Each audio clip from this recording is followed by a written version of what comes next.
क्रांतीसूर्य महात्मा ज्योतिबा फुले, राजश्री छत्रपती शाहू महाराज, विश्वरत्न बोधिसत्व महामानव डॉक्टर बाबासाहेब आंबेडकर, शहीद आजम भगतसिंग, संत शिरोमणी रोहिदास महाराज, अण्णाभाऊ साठे या सर्व परिवर्तनवादी महापुरुषांना प्रथमतः अभिवादन करतो।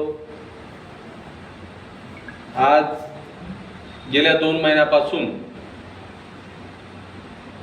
आपण एकमेकांच्या संपर्कात होतो, परंतु निवडणुका चालू असल्यामुळं नगरपालिकेच्या निवडणुका, महानगरपालिकेच्या, त्यानंतर जिल्हा परिषद, पंचायत समिती सर्व कार्यकर्त्याचे मला फोन चालू होते, सर्व कार्यकर्ते माझ्या संपर्कात होते। मला तुम्हाला बाबासाहेबांनी मतदानाचा अधिकार दिलेला आहे, ज्या ज्या पद्धतीने तुम्हाला जमेल तशा पद्धतीने तुम्ही मतदान करा। आणि गेल्या 2 महिन्यानंतर आपण आज अत्यंत महत्त्वाची बैठक बोलण्यात आली। मित्रहो, आपल्या संघटनेला आज जवळजवळ 5 वर्ष पूर्ण होत आहे आणि 5 वर्ष झाल्यानंतर आपण या 5 वर्षाच्या कार्यकाळामध्ये अनेक आंदोलन उभा केली मित्र, अनेक आंदोलन उभा केली, अनेक अन्याय अत्याचाराला वाचा फोडण्याचं काम केलं। ज्या ज्या ठिकाणी अन्याय अत्याचार झाले त्या ठिकाणी भारतीय क्रांती दल मोठ्या ताकदीने रस्त्यावर उतरून त्या पीडित व्यक्तीला न्याय देण्याचं काम केलं मित्र। मग ते शेतकऱ्याचं आंदोलन असो, शिष्यवृत्तीचं आंदोलन असो, गायरान जमिनीचं आंदोलन असो, म्हणजे अशा अनेक आंदोलनामध्ये आपण भारतीय क्रांती दलच्या माध्यमातून 5 वर्षाच्या कार्यकाळामध्ये न्याय देण्याचं काम केलं मित्र। लोक मीटिंगला किती येतात याला महत्व नाहीये, तो कार्यक्रम सक्सेस होतो याला महत्व आहे मित्र। ज्यावेळेस काल मार्क्स वारला होता त्याच्या मौतीला फक्त मोजून 4-5 लोक होते। बाबासाहेब वारले होते तर त्याचे 7 लाख लोक होते। बाबासाहेबांच्या मौतीला किती लोक होते? 7 लाख लोक होते। परंतु ते काय केले, त्यांनी रडले, पडले, भावनिक झाले। बाबासाहेबाच्या मौतीला पुरा भारतातून लोक गेले, परंतु मित्रांनो बाबासाहेबांचं जे मिशन होतं ते बाबासाहेबांचं मिशन त्याने चालवलं नाही, म्हणून आज आपण सत्तेत नाहीये। त्यांचे विचार आता जसे जसे पुस्तक आले तसे जे विद्यार्थी वाचू लागले, लोक वाचले, तसं तसं त्यांचा लढा पुढे आला। आंबेडकरी चळवळ हे नेहमी जिवंत राहणार मित्रांनो, कारण माझ्यासारखे अनेक कार्यकर्ते निर्माण होतील, परंतु बाबासाहेबांचं मिशन कधी थांबणार नाही मित्रांनो, लक्षात घ्या।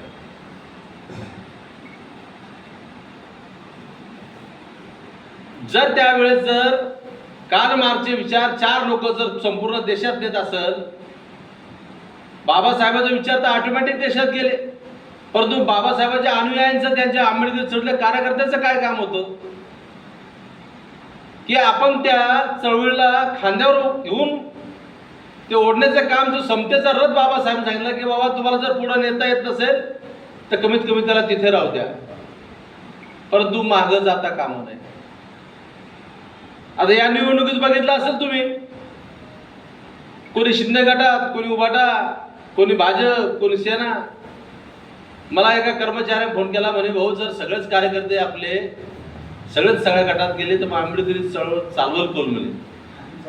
त्याला ठासून सांगितलं, शैलेंद्र मिसाळकर भारतीय क्रांती दल जिंदाबाद आहे, शैलेंद्र जिंदाबाद राहील आणि ही लढाई रस्त्यावर उतरून लढली। कोले कुत्रे गेले म्हणून का काय आंबेडकरी चळवळ बंद पडणार आहे? बाबासाहेबांचं मिशन थांबणार नाही मित्रांनो। जोपर्यंत तुमच्या सारखे माझ्या सोबत आहे तोपर्यंत आंबेडकरी चळवळ थांबणार नाही आणि भारतीय क्रांती दलचा लढा पूर्ण ताकदीने येणाऱ्या काळामध्ये आपण लढवू मित्रांनो। संपूर्ण महाराष्ट्रामध्ये भारतीय क्रांती दल घेऊन जाण्याचं काम, तुम्हाला सोबत घेऊन जाण्याचं काम शैलेंद्र मिसाळ करतो, एवढी ग्वाही देतो मित्रांनो तुम्हाला।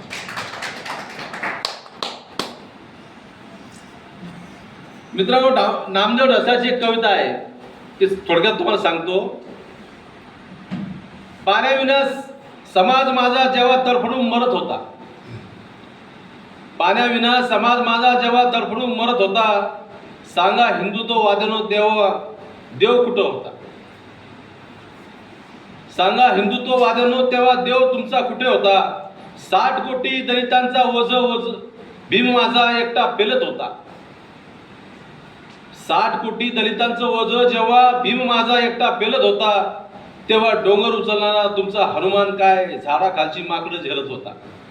हे नामदेव ढसाळची कविता आहे मित्रांनो.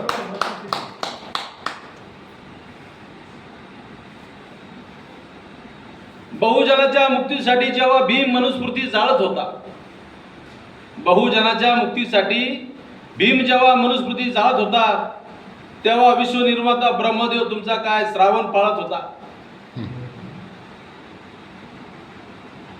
पुण्यातला भीमाखोरे गावात जेव्हा एकटा महार 56 पेशव्यांना कापत होता, पुण्याच्या भीमाखोरे गावात जेव्हा एकटा महार 56 पेशव्यांना कापत होता, तेव्हा हाती सुदर्शन चक्र घेऊन श्रीकृष्ण काय मेंढ राखत होता. हे नामदेव ढसाळची कविता आहे मित्र. कारण त्या काळामध्ये समाजाला पाणी पिण्याची सुद्धा उमर होती. एवढा हाल अपेक्षा सोचून बाबासाहेबांनी SC ST OBC बहुजनासाठी भारतीय संविधान निर्माण केलंय. आणि त्या संविधान निर्माण केलंय आणि त्या संविधानाच्या माध्यमातून प्रत्येक बहुजन न्याय, हक्क, अधिकार, शिक्षण, आरोग्य सगळ्या बाबासाहेबांनी या योजनेचं माध्यम केलं मित्र. संविधान वाचवण्याचे काम जर असेल तर आता आपल्या तरुण पिढीवर आहे. कारण की जे लोक सत्तेत गेले मित्र होते फक्त स्वतः स्वार्थासाठी गेले, संविधानाशी त्यांना काही गेलेलं नाही.